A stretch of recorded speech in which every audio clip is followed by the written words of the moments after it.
Sorry. Welcome, everybody, to another night of Celebrate God, celebrating sobriety and celebrating each other. Give God a hand, would you please? So welcome to our Tuesday night. We got a double dose of it, this time courtesy of Pastor Scott. So it's going to be a great night. We don't have Stace here, so I'm going to do the opening prayer. If you just kind of turn your phones off, if you would, and get ready. Lord God, we thank you for another beautiful, beautiful day out there, Lord. We thank you for the sobriety. We thank you for the gathering the opportunity that we have here tonight. And we pray for the recovering alcoholic and addicts out there that don't have a place to go, and we ask that they find a place like us, if not us. In Jesus' name, amen. Give it up for God again, please. Thank you. So I want to welcome our live stream folks. Those that are watching live online. We get, again, like I said last night, about 1,000 people we get to tune in to our Tuesday night and Sunday night services. Give it up for our online people. Welcome. And if you would be so kind, if you prompted to do so, you can go on the Serenity Community Church Facebook page, and you can invite somebody to this meeting. And there's somebody out there that's going to need this. So if you would do that, feel free to do it. You can do it right now if you like. I'd like to take this time also to welcome new members to our family. Anybody who's been here or that this is their first night to a Tuesday night life recovery meeting, if you could stand up, we'll give you a round of applause. First timers. All right.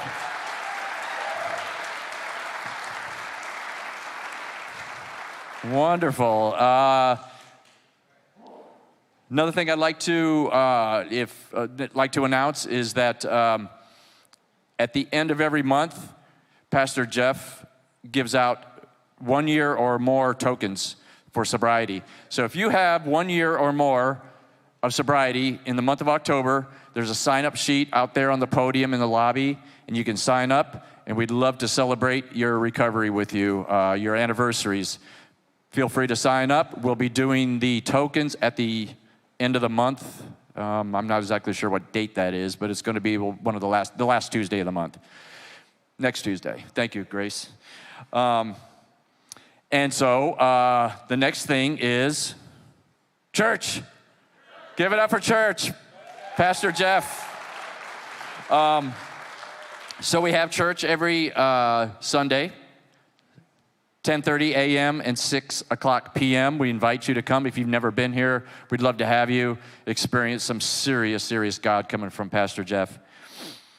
And last thing, I'm going to introduce a video. Watch the video, and while we are watching the video, they're going to pass the basket. Your generosity is greatly appreciated, so please watch the video.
right. So one of my most favorite people of all time is going to teach tonight. Please give it up for Pastor Scott.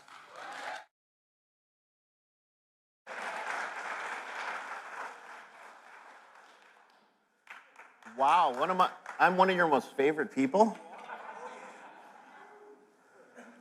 What's my name? That's right. I asked him that because it kind of looked like he was having a hard time remembering it. And if I'm one of his most favorite people, well, you know. Maybe there's a little concern there. Anyway, thank you. It's great to be here. Pastor Jeff asked me to speak again, which is a miracle in itself. But let's give honor to our pastor. I mean, he brings the word to us on Sundays twice.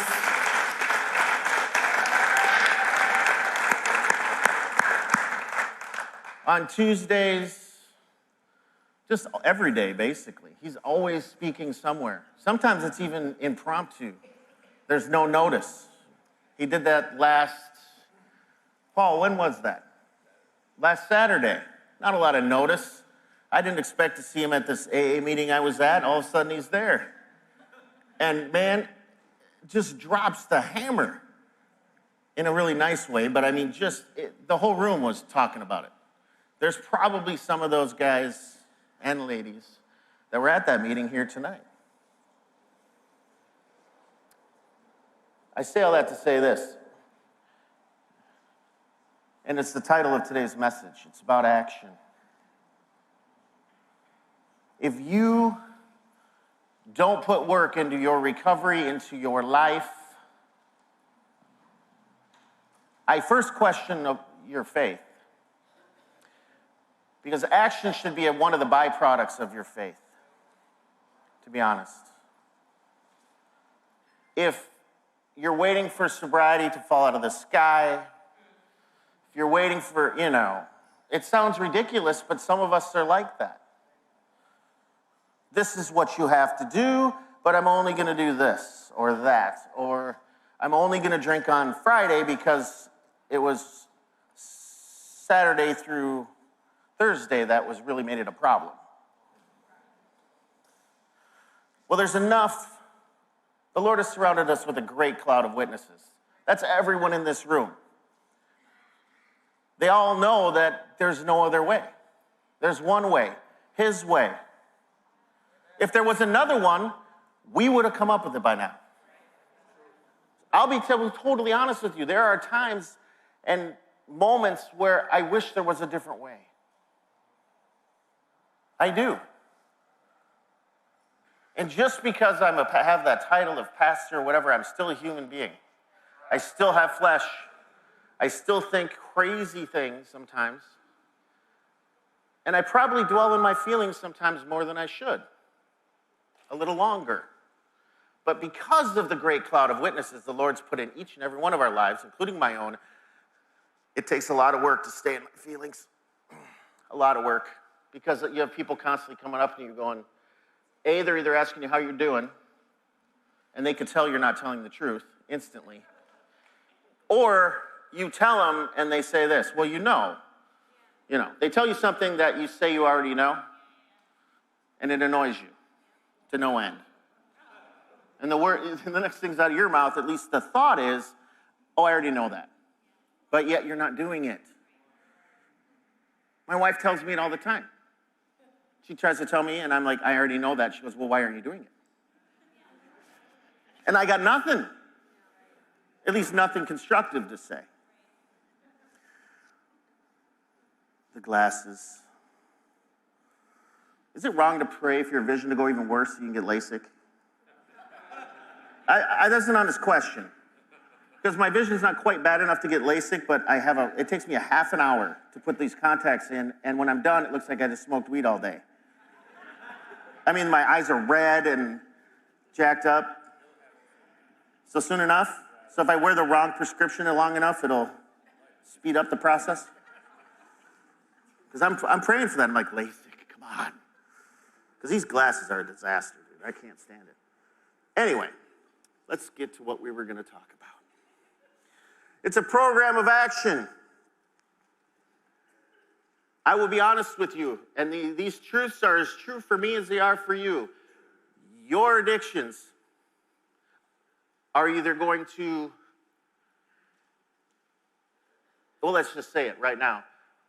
They haven't been a blessing, but they can be. They can be. And you can partake in that blessing. What does that mean? Well, right now, or for the last, my past, if you were to look at it, told people loud and clear about what not to do. I don't want to do that, because that's what happens, right? I don't want to do, my brother, my relatives, all my cousins and everything, all look, I'm not doing what Scott's doing. I'm not doing that. I was a good representation of what not to do. But once I put my faith into action, the script got flipped. Now my blessing, now my addiction is a blessing. He used my foolishness and all its signs and wonders of foolishness to draw me to him, to draw you to him. I wouldn't have been a Christian, dude. I've tried to figure it out. Well, I would have come to him eventually, sooner or later, without my addiction. I don't think so. I don't think so. I don't. Without that in my life, and my sin manifesting in that way, I don't see it happening. So in that way, when you put your faith into action, your addiction becomes a blessing to you, and not just the others around you. All right? So in 1 Corinthians 1, 26 through 27, it says this: brothers and sisters, think. When he asks you to think, it's an honest inventory of what you were before you were called. Not many of you were wise by human standards. That's a truth. But not many were influential. Not many were of noble birth. But God chose the foolish things of this world to shame the wise. God chose the weak things of this world to shame the strong. You all are chosen. Now, when he's saying weak, is he saying you're stupid? You're just a bunch of can't get rights? If you've ever seen the movie. What's that movie? Anyway, doesn't matter. But Life, that's what that movie's called.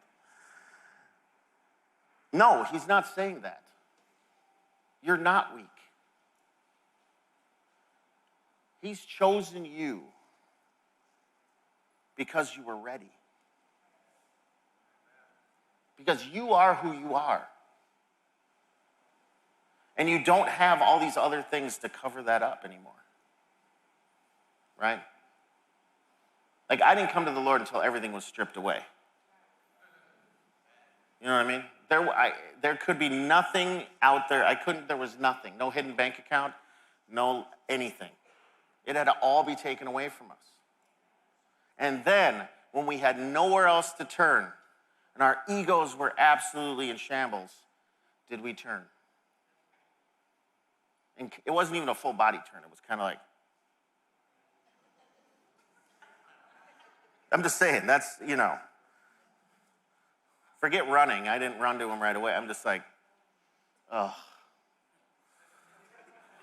Because, our egos are shattered, dude. I mean, we have to admit we were wrong, right? Like, maybe I don't know it all. Maybe I have to admit that everything everybody else was saying was true, and I'm the actual one that, was fooled, even though I was trying to fool everybody. So like I said, the Lord uses our foolishness to bring us to him. And dude, you got to understand this. He desires you. He doesn't need us. He desires us. That's relationship. The enemy needs you. You know what I mean? He needs you. That's why when you turn to the Lord and you invite him into your life, even when you just turn to him, you start to get all these things you used to do start to become a problem. You know what I mean? You start thinking about dope. You start, the things you want to do, you can't do, and you start having these dreams that never, or these nightmares of using, but they never bothered you before. They used to just make your mouth water. You used to be able to lie, but you can't. All of a sudden, you know, it's a little thing gets birthed in you, like your conscience. You see how when it starts to happen? You didn't ask for it to happen. It's there. Lord, give me a conscience so I think bad things every time I want to get high. No. I don't want any confliction when I go out and do bad things. I just want to enjoy the bad thing I'm doing. Right? There's nothing worse than getting high and feeling bad about it. I mean, that's terrible. And if you've relapsed from a faith-based treatment center in here, you know exactly what I mean. Exactly what I mean, dude. It is the worst. I didn't read it on the little papers they make you sign when you go into faith-based treatment. Hey, your getting high career is over, even if you still want to. It sucks, which is a blessing. You'll get there, the blessing part later, but. So in Romans, this is the thing. And it was me so much that it's embarrassing to even say. I didn't get what I deserved. Did you? Now, I got arrested. I spent plenty of time in jail. I still didn't get what I deserved. I mean, if I got what I deserved, I'd be in the stinking gas chamber. All right? And that's if I was alive. I'd probably be dead, most likely. So, in light of all his mercy that he had on my life, and he's had on everybody's life in here, there's still a certain portion of the population in here that has to be urged to work a program. I saved your life.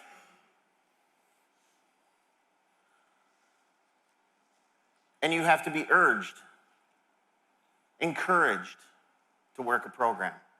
All of us were at that point where we needed a little nudging, a little encouragement. But if you really think about it, he saved your life. What's the byproduct of that? Going back to your mess? Thank God for his mercy, because that was the byproduct of his mercy so many times in my life. Go back, all the time. Never once did I lean on him, the one who saved me and saved all of you. Whether you say he did or not, or acknowledge it or not, that's fine. He did, and that's the truth, whether you like it or not. Did I rest in him? No. No. Did I lean on him to take that next step forward? No. We lean on ourselves. And what happens when we lean on ourselves? You fall. And that's 100% guaranteed. There's no one, I don't care how stubborn you are. I know a handful of people that have been sober now. Well, now they're probably 30, close to 40 years. And none of these people know each other. Back then they were sober 20, 25 years. And they don't know each other. All of them fell. And all of them said the same thing in their own different words, but the same thing. I didn't have a spiritual life. Now, these are some stubborn people, because when you're sober for 20, 25 years, you're miserable. I am way too delicate to be miserable for that long. I can be miserable for like a week. A week. I demand not to be miserable. That's honest truth. I will not stay miserable. I will not do it. I will take my ball and go home. Which isn't good, but that's just, I can't do it without him. None of us can do it without him. Even the most stubborn people that have been sober 20, 25 years. There's your proof right there. 20, 25 years of misery, and then they fall off because they don't have a spiritual life. That would tell you that the spiritual life is extremely important. But it's a program of action. You can be, dude, I'm going to get ahead of myself, but let's do more proof because we need proof. No one's going to listen to me, right? I've been in those seats for years. I did not listen to what this guy was saying up here. I was thinking of everything but that. He doesn't know me. He doesn't understand me. What time is this going to be over? I need to smoke. I think I got to pee. I'm serious. That's how it is. Oh, he's talking about God. Well, you came to the meeting. I mean, if you just need your card signed, you come up here right now. I'll sign your card. And then you can just go. Because that's what your recovery is worth. It's not worth my time. If all it is for you to get your card signed, get to stepping.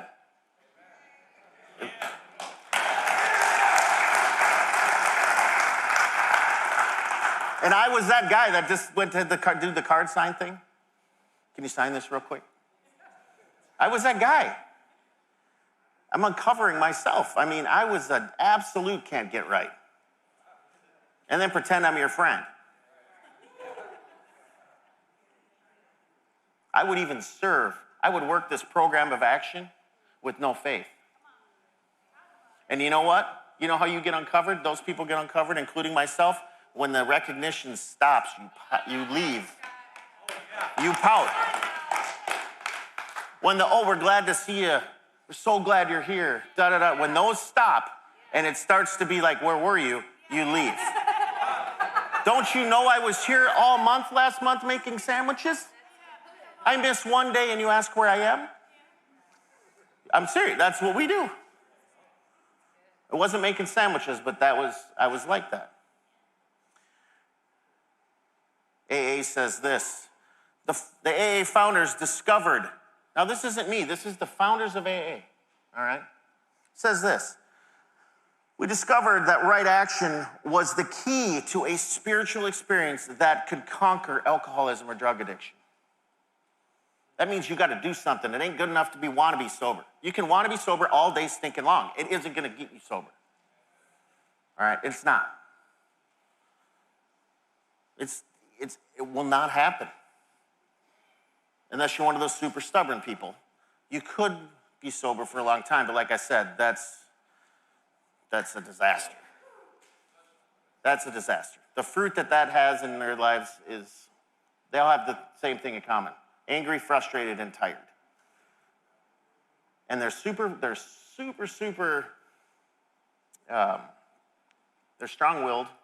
and they're stubborn. So they'll stay angry, frustrated, and tired for a long time. Paul, you know people like that, don't you? No peace, no happiness, no joy. Yeah. Misery. I don't know about you, but I'm not that stubborn. And I'm not that, I just don't, like I said, I demand to feel good. All right? And that's most of us in here. There's very few of us that are that stubborn and have that in us to just be miserable all the time. Now, on page 9, it says this. They had told a simple religious idea and a particular program of action. That was 2 months ago, and as a result, and the result was self-evident. It worked. It worked. Don't listen to me. What are they saying? It worked. The spiritual program works. It's a huge, huge piece of it. Page 42. Then they outlined the spiritual answer and program of action, which 100 of them had followed successfully. Page 88. It works, it really does. We alcoholics are undisciplined. I'll sign up for that one. I'm totally undisciplined. So we let God discipline. Oof. So we let God discipline us in the simple way we have just outlined. But this is not all. There's action. and more action. And I'm going to keep going, and it doesn't even say that, but it's more and more and more in action. It never quits. My recovery, my walk, my program looks different than anybody else's in this room. Yours looks different than mine. They have one thing in common that's crucial. You don't quit. Ever. Well, I'm on vacation in the Caribbean. There's no AA meetings. Yes, there is. And don't tell me there's none, because I've been to them every time I go. So if you're going to the Caribbean, you just call me and I'll let you know what island. You tell me what island, I'll tell you where you can go to get an AA meeting. And if you're on a cruise boat, same thing. You can go to a meeting. I don't understand the language. Who cares, dude? That Lord will honor your effort. But don't co-sign the excuses, I'm on vacation. Whether you go to 100 meetings in a whatever amount of time or what, you just don't quit. You don't quit. It's no different than going to the gym. You just don't quit. This is what quitting looks like. You don't want to look like this? Quit. You don't want to look like this? Don't quit. You want to be sober? Don't quit. You don't want to be drunk? Quit. That's it. It's as simple. It is not hard. It isn't hard. No one has to die in this room. If you die in this room, it's because you chose to. Take responsibility for that. I'll say it again. If you die in this room, it's because you chose to. You need to take responsibility for that. It's not anybody else's fault.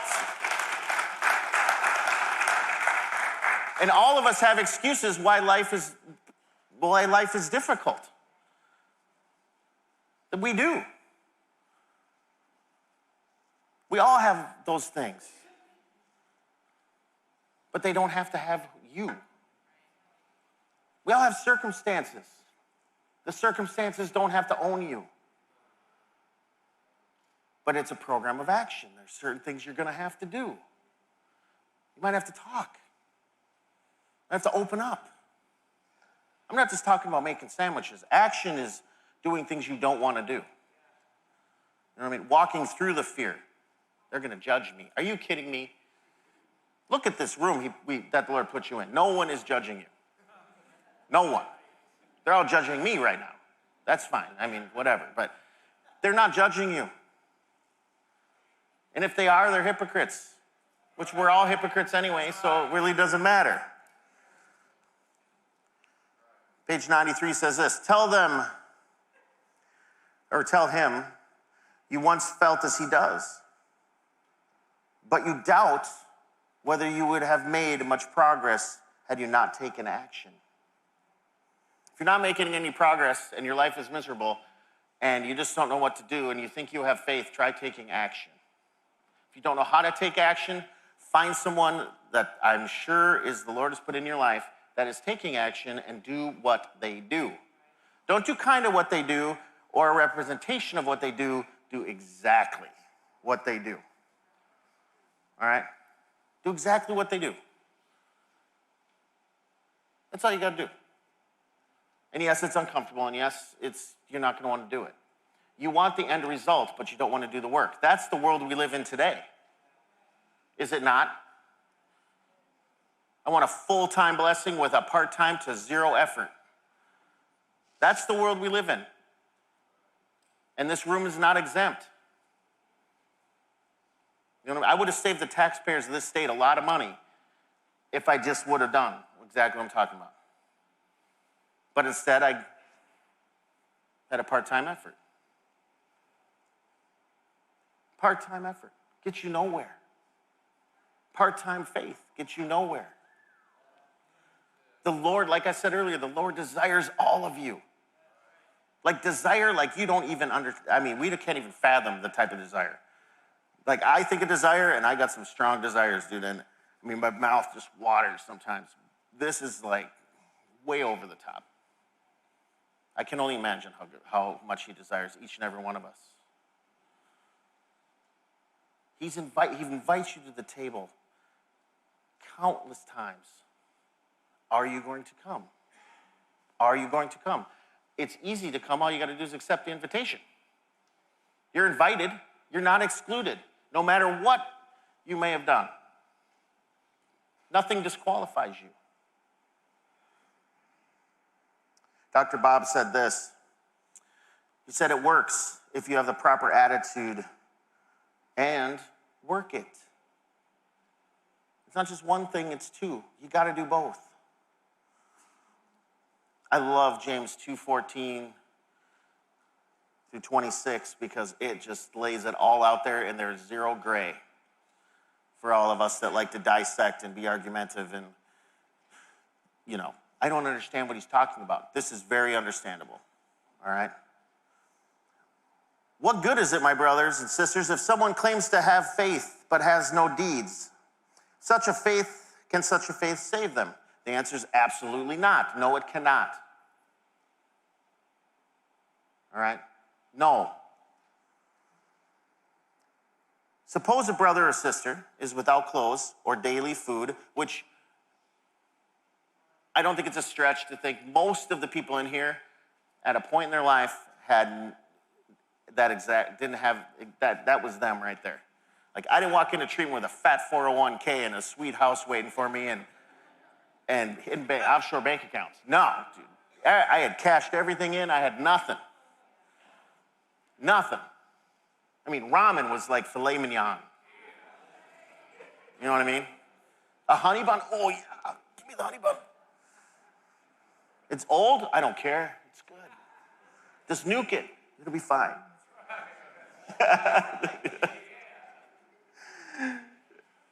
Anyway, can such a faith save them? No, it can't. No, it can't. Now, I'm not talking about going to heaven. I'm not. What I'm talking about is your life here on earth.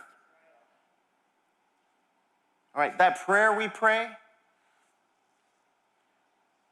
we repent, we basically go, Lord, I don't even know why I'm doing this. I feel foolish doing this, but I got nothing. I'm willing to accept that you are who you are and be God. You invite him into your life. The byproduct of that is the actions you take. It's not the trust in myself. If I had to trust in myself, to be honest, it would never happen. If I had to trust in myself to be vulnerable, forget that. I can't trust in myself. I have to trust in him. I have to lean on him. And we'll get to that in the next page, but it's awesome. But let me finish this real quick. Suppose a brother and sister is without clothes or food, which we all can relate to, and I'll just read it. And one of you says to them, oh, go in peace and keep warm and well fed, but doesn't do anything. So one of you comes up to me and goes, I got no food, dude. I got nothing, and I da-da-da-da-da-da. Now, let's just say I'm broke, and not Daddy Warbucks. But if someone comes up to me and says that, and I just say, well, keep warm and be well fed and go in peace. I know if I was that person, what I'd be thinking. You know what I mean? No. What you do, even if you don't have the financial means to help them, you know someone that can. You can point them in the right direction. You could even take them by the hand and walk them over. Because we like to pawn people off on other people, you know what I mean? Like, he's too much work. I can't handle that. Oh, no. Walk them right to the water. You can't force them to drink, but you can walk them right to the water. Go here. If you're thirsty or hungry, it's right here. And luckily, if that person does come up to me, we're at Serenity Village Christian Church, where we have Kylie Benson, who is like the food wizard. There's food comes from everywhere. I don't even know where it comes from, but we got tons of it. And we like to give it away, don't we? All right. So there's no reason anybody shouldn't be hungry. I had a person, real quick story, come up to me about 3 weeks ago, just like that. I got no food, I got no nothing. Oh, don't worry about it. I got you covered, not a problem. So we meet here, and I'm like, all right, man, what do you want? What do you need? Well, he told me what he needed, and I got as much as I could for him. And then he started complaining. You don't have spinach? You don't have this? You don't have that? And I'm like, what that says is they want to be, that's someone who wants to work a program their way. Do you see what I mean? It's like my sponsor telling me something. Do it this way. I'm going to lead you in this, and then you do it your own way. See what I mean? If you're going to reach out,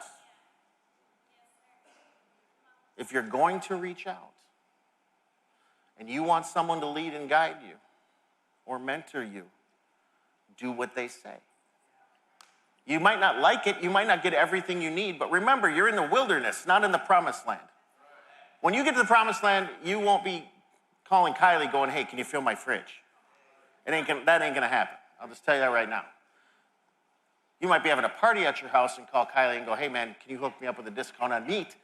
But that's different than, hey, I'm starving, I have no money and no food. So, we all know that just telling somebody to go in peace and pawning them off on someone else is bad. That's no good. No good at all. In the same way, though, faith by itself, if not accompanied by action, is dead. If your faith is not leading you, if you're not leaning on it, what good is it? It's not good to you. Do you know what it's like to be with someone that says they have faith, but the fruit is nothing? Trust me, the fruit is something because you're feeling it if you're around this person. It feels like if I had a backpack full of rocks and put it on you, that's what people feel like around you. A weight, an anchor, waiting for you to respond to the call your faith has on your life. You don't have to lean on yourself. Stop trying to kick the door open. Don't tell me how bad your feet hurt if you're kicking the door open. Just lean on him and let the door open. And it's that easy. It is that. If the door doesn't open, it means you weren't supposed to go through it in the first place. You don't have to like it. What time is it? Okay, we're good. But someone will say, I love this. If someone will say, you have faith, I have deeds. I tell them this, show me your faith without deeds and I'll show you my faith by my deeds. I'm going to get ahead of myself, but the foolish person, I'm skipping a little bit. The foolish person, I wanted evidence that if I do these things, it's going to work out in my behalf. Well, first of all, that's not faith. But I think most of us have been there. I was like that. All right? I'm not giving him my money unless I know I'm getting at least 20%, or all of it back, plus the same amount. That's the only reason I'm going to give money away. Are you nuts? I worked hard for it. Everybody knows. It's just, anyway. Do you want evidence? Well, here's evidence. And if you don't know this story, go to James chapter 2, verses 14 through 26 in your Bibles when you get home or on your computer or whatever, and read it. It says this. Was not your father Abraham considered righteous for what he did when he offered his son Isaac on the altar? Let me just give you this. He didn't just offer his son Isaac no, the Lord asked him or told him, commanded him, say, you need to do this. So it wasn't like he just, I'll get another son. You can have this one. No, it wasn't like that at all, dude. He had waited a very long time for this. The whole thing's a miracle. I read the whole thing, but I need to go on. You see that his faith and his action were working together. And his faith was made complete by what he did. And the scriptures were fulfilled. Abraham believed God, and it was accredited to him as righteousness. Do you believe? Do you have faith? That's an honest question. Do you believe the rest of your life can be the best of your life? Do you believe that he's a God of restoration and wants to restore your family? Yeah? Do you believe that you can actually have a life, and not only have a life, but have one that just overflows with abundance, that's attractive? If you have faith in action, trust me, it's going to be attractive. In every way you can imagine. You don't have to worry. It'll be attractive. When you walk in faith, guess what? All those fears we have about, I just don't know if I can want to walk, I'm not leaning on God. Well, most of the time we don't do that. It's because we're afraid. We're afraid we're not going to get what we want. It's not any deeper than that. Sorry for, you real thinkers in here that are real deep and, no, it's way deeper. Oops. It's way deeper than that? No, it's not. I'm afraid I'm not going to get what I want, the way I want, when I want, so I'm going to lean on myself and not him. It's a lack of trust, and it's fear. Be honest with yourselves. Remember, we started this whole thing off? Think, honest inventory. I'm up here telling you that's exactly how I was. I would tell you it wasn't, but it was all about that. I'm not going to get what I want, when I want, how I want.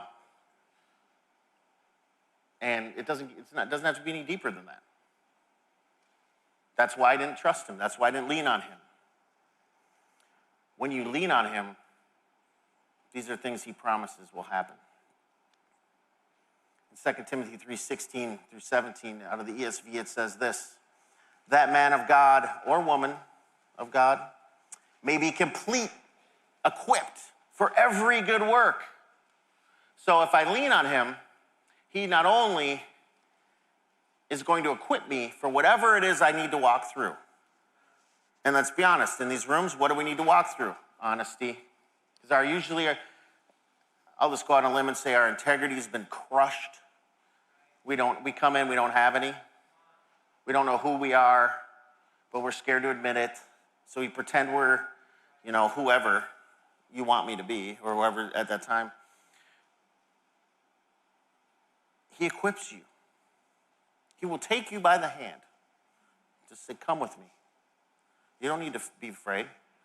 You know how that manifests in our life? He puts you in a room like this with all these people who have the same fear, who are walking through it together, fumbling and bumbling.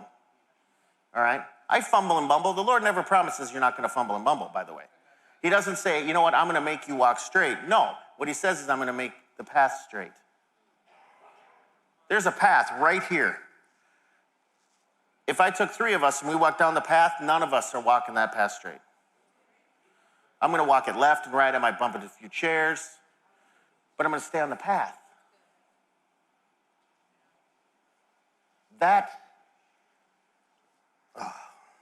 You don't have to be afraid.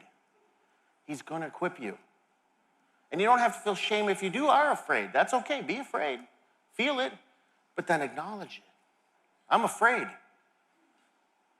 I can't do it.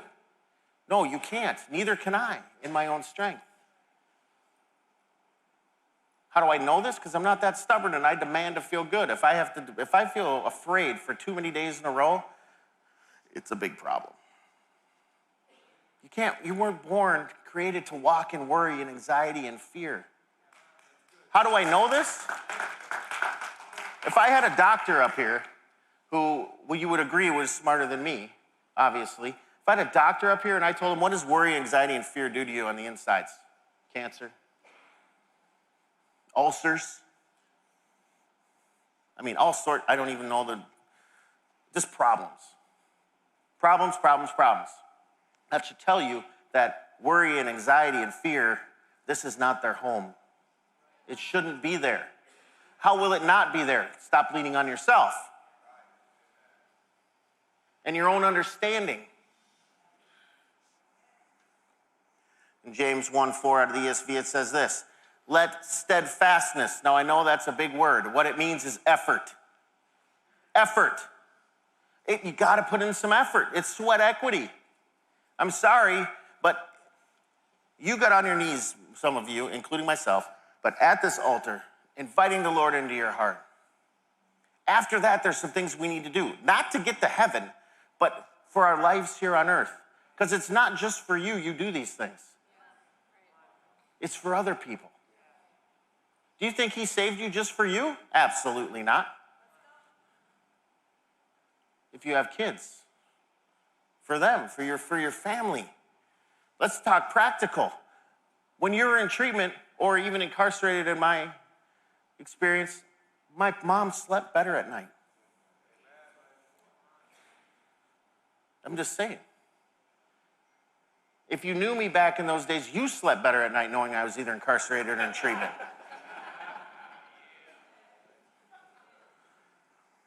Because I knew I was getting that car home. Didn't matter what condition I was in. Not leaving that in some weird lot, no way. So how will we know? What does AA say? This is a program of attraction, right? That's what it says, isn't it? All right. What's more attractive than a person whose light is just shining? Who you can tell just by their speech, their knowledge, that there's something different about them. You don't know what it is, but it's something. All right? It's attractive. Your faith by your deeds will be visible. All right? I'll backtrack a little bit. Remember when I said, if you do your deeds without the faith, what happens? Well, when you do the deed, when you're doing the deeds, when you're in action and in alignment with your faith, during that process, there's this heart transformation. You start to think a little different. All right? What I mean by thinking differently is this. You don't do to get. You do because it's already been done for you. I don't come up here. I don't work where I work. I don't sponsor guys. I'm not nice to my mother and nice to my wife and all these things so they'll be nice to me. You see what I'm saying? I do it because it's already been done. I've been forgiven. You've been forgiven. Whether you feel like it or not is irrelevant. You have been, and that's the truth. Walk in that forgiveness. What does that look like? Forgive other people. You should be at the top of the list, though. Forgive yourself. All right? In 2 Corinthians 8:7, it says this, since you excel, it takes effort to excel. Now, when some people hear excel, they hear, well, I need to be perfect. No. No. A person that excels means this. They put an effort, an excellent effort, the best they can. The best I can do is a lot different than the best any of you can do. And it's not about who's better or who's worse or who's higher or who's lower. None of that. It's just different. You know what I mean? You guys are looking at me like I don't know what he means. What I mean is this, is if I had a couple weightlifters in this room and we all went to the gym, I'm going to give it 110%. But you know what? My 110% is going to look a little different than the guy who's all swole and has 2% body fat. You know what I mean? I sweat walking to the steps, up the steps to get into the gym. I'm like, isn't there an escalator or something? I'm already sweaty.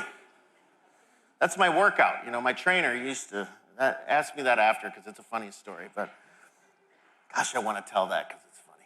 No. Matthew 5:16 says this, in the same way, let your light shine before others. Dude, there's a glow.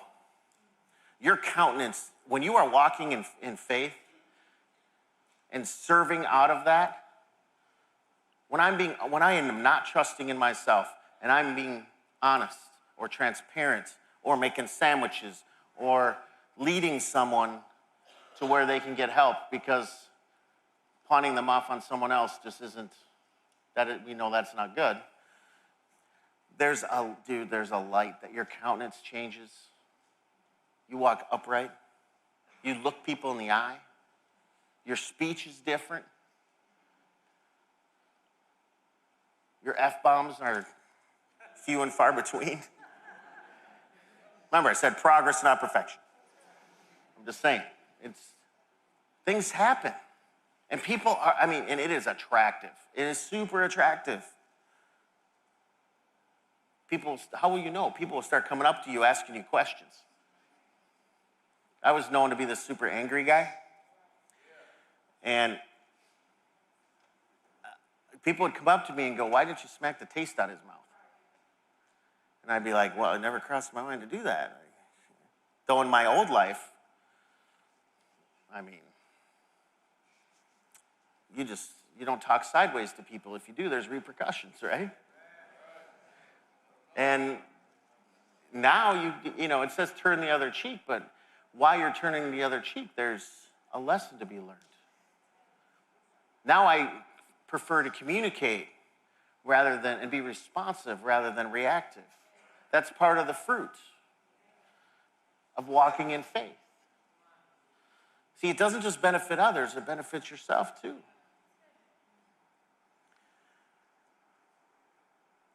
In Titus 3:8, the saying is trustworthy. And I want you to insist on these things so that those who have believed in God may be careful to devote themselves to good works. These things are excellent and profitable for people.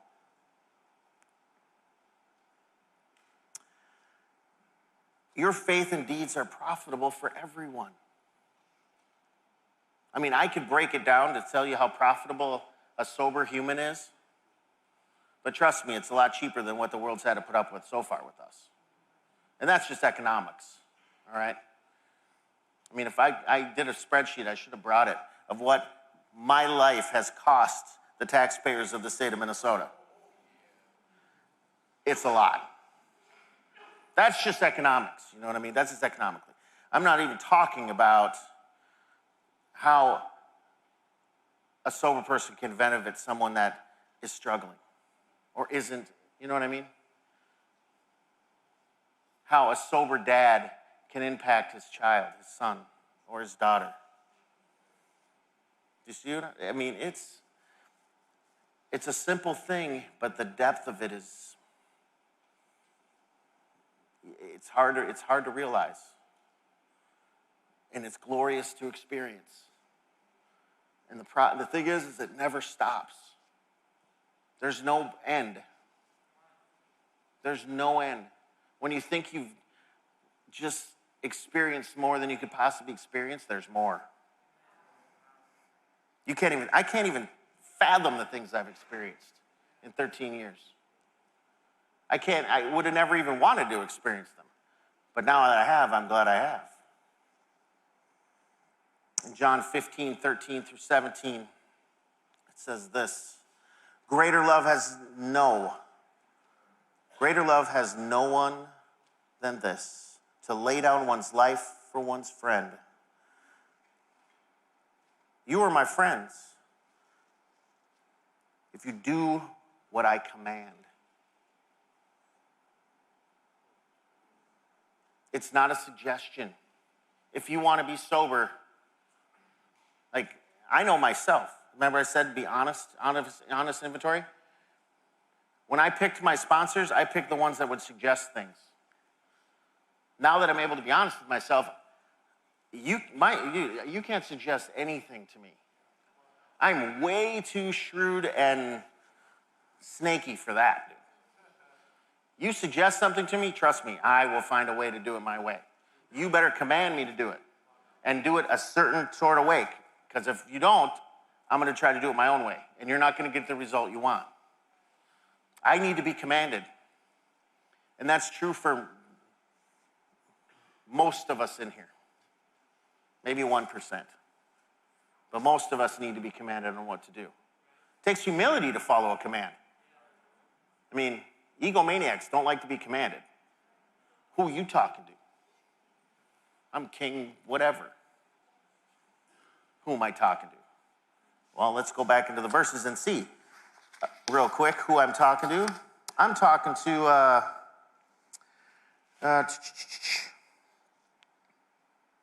the guy with no clothes and no food. But I think I'm hot stuff. Wearing a $400 pair of jeans. No license. Bus card has no money on it. But I got swagger. Don't you know who I am? How dare you tell me what to do?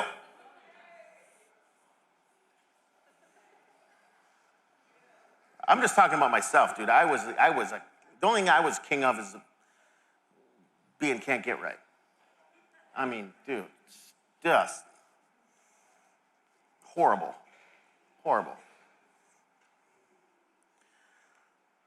I no longer call you servants. This is the relationship. Remember, a few times I've been talking about how he desires you. In this verse, you can see how your relationship with him grows and it changes. Once I called you servants, but now I call you friends. The relationship gets deeper. Servants don't know the inner goings-ons in the business, in the relationship. They don't know the inward working of God. The friend does. The son does. Do you see what I mean? Do you understand is what I'm saying when I say you see what I mean? If you didn't know.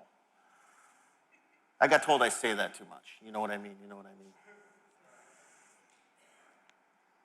I no longer call you servants because a servant does not know his master's business. Instead, I've called you friends. For everything that I learned from my Father, I have made known to you. You did not choose me, but I chose you and appointed you so that you might go and bear fruit. Good fruit. Fruit that will last. You want to see fruit that lasts? I asked this question in the treatment center today, and I asked them, I go, what's one fruit that you'd like to last? And like 6 hands went up, and they said, sober. Let me tell you what. You know how much time I put into being sober? I don't even know if it's 0. I don't know if it's 1. I don't put any time into it. 0. 0. It's a byproduct of my relationship with him. It doesn't take a lot of effort. Do I have dreams? Do I have thoughts? Do I have this? Do I have that? Absolutely I do. But that's all they are. That's it. They're powerless to do anything. Why? Because my faith has action. I have faith in him that if I do things, like if I'm open and I'm honest and I tell you about what I'm thinking about or what's going on, you hear Pastor Jeff do it all the time. He tells you about what's going on. Here's a visual. When you tell someone about what's going on, it's like me having a stick of dynamite that's lit right now. You get honest about it, and then your honesty just puts it out. You see what I mean? No, I don't know how it works. It's some mystery. I have no idea. All I know is that when I talk about stuff, I don't go do it. I don't have to figure out why. Who cares why? You know what I mean? I don't care why I don't go do what I do. I'm just glad that I didn't. But for me to be honest and transparent, because my flesh is scared to death of what you think about me, believe it or not. I mean, I'll tell you, no, I don't care what they think, whatever. I mean, my flesh is fragile.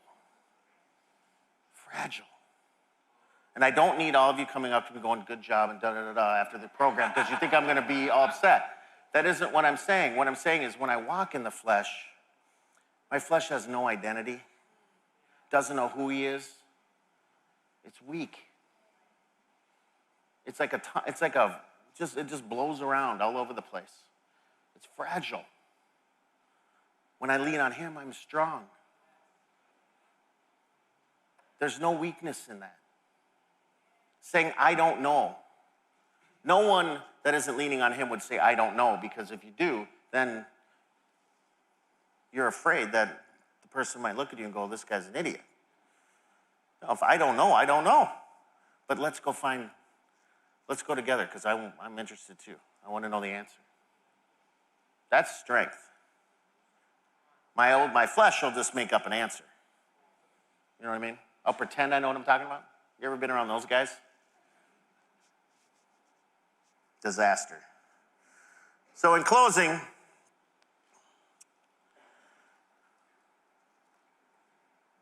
we'll say that. Let me before we close, let me do this.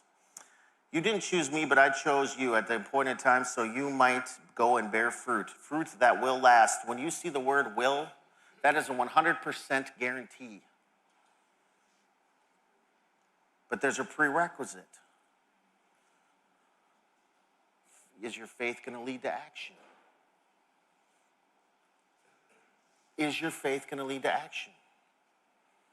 Will it bear fruit? 100% guarantee. Will it be good fruit? Absolutely. But you need to continue in that. When I am in action and not leaning on him, trust me, the fruit is bad, even with my best intentions. When I'm leaning on him and resting in my faith, I can be this just came to me. When I'm leaning on him and resting in him, in my faith, and I'm in action, I never get tired. Ever. Physically or mentally. You don't run out of time. You know what I mean? I don't got time to do that. It gets fit in. So he expands time. Don't ask me how that happens. That's another mystery. I have no idea. All I know is you can fit everything in. And nothing's getting half of you. Everything you're doing is getting all of you. That means you're present. Yeah? How am I going to hang out with the kids? I just worked all day. My wife's demanding. She's saying this. I get home and all I want to do is a little peace and quiet. How can I handle all that? You can't. You can't. I can't. When I lean and rest in him, some of my most precious moments in life, especially with family, is leaning on him. Not because I don't like my family, but because I just can't do it because my flesh is demanding to be satisfied with some rest. But when I lean, and is that bad? Not necessarily, but I need to be present.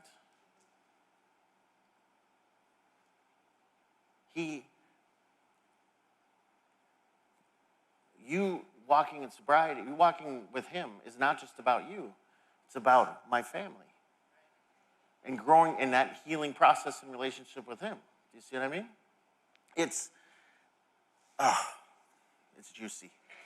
It's good, and it's so good. I could bring up a bunch of guys right now, and ladies, that if you needed evidence that this is all true. I'm looking at one in particular right now who was, anyway. You agree? Oh, man, I want to get you up here bad, but we'll just let you sit there. James 4:17 says this, and this is the non-coddling, super harsh reality that we all pretend we don't know, but it's the truth. If anyone then knows the good they ought to do and doesn't do it, it's sin for them. Well, for us, let's just take the kid gloves off. It means relapse. There's no one around, and you can't get out of it. That's what it means. And here's a little trick that I've played on all of you. Since you've all sat here and heard the truth, whether you were listening or not, you're accountable for it. So that's just how it goes. If you hear it, it doesn't matter whether you were paying attention or not. You know the truth. So if you go out of here and you try to live this verse out and say you don't know the truth, yes, you do. Here's some good news, though. In Romans 1:20, see, I think a 2 is when it's a 1 every time I don't have these on. 1:22-25. Don't merely listen to the word, but don't merely listen to the word and so deceive yourselves. Do what it says. Anyone who listens to the word but does not do what it says is like someone who looks at his face in the mirror and after looking at himself, goes away immediately and forgets. But whoever looks intently into the perfect law that does give freedom and continues in it, that's the effort, continuing in it. It's one thing to do it one time, but to continue in it, like I can go to the gym one time like 1,000,000 times. I can do that. No problem. You going to the gym? Yep, just went yesterday. But to continue in it, gives me a stomachache just thinking about it. I know what the Lord's telling me. See, I was just about to say I know what I need to do. Like,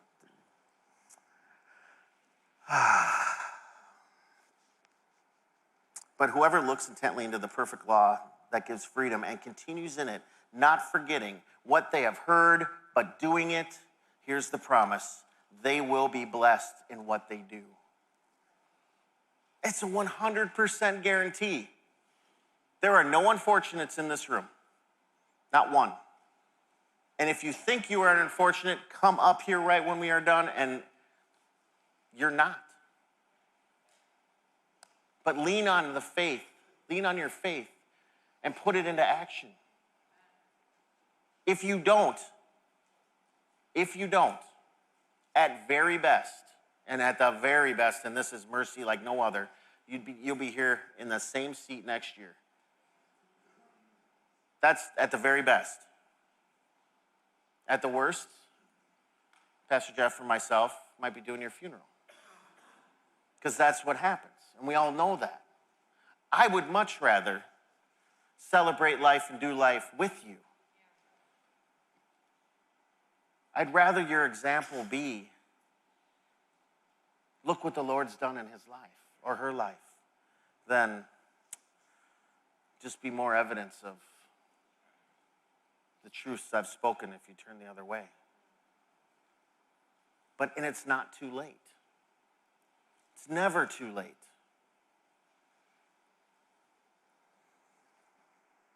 So, who's going to put their faith into action? Raise your hand. There's hope. You can do it. I know you can. All right, guys and ladies, have a nice rest of your evening.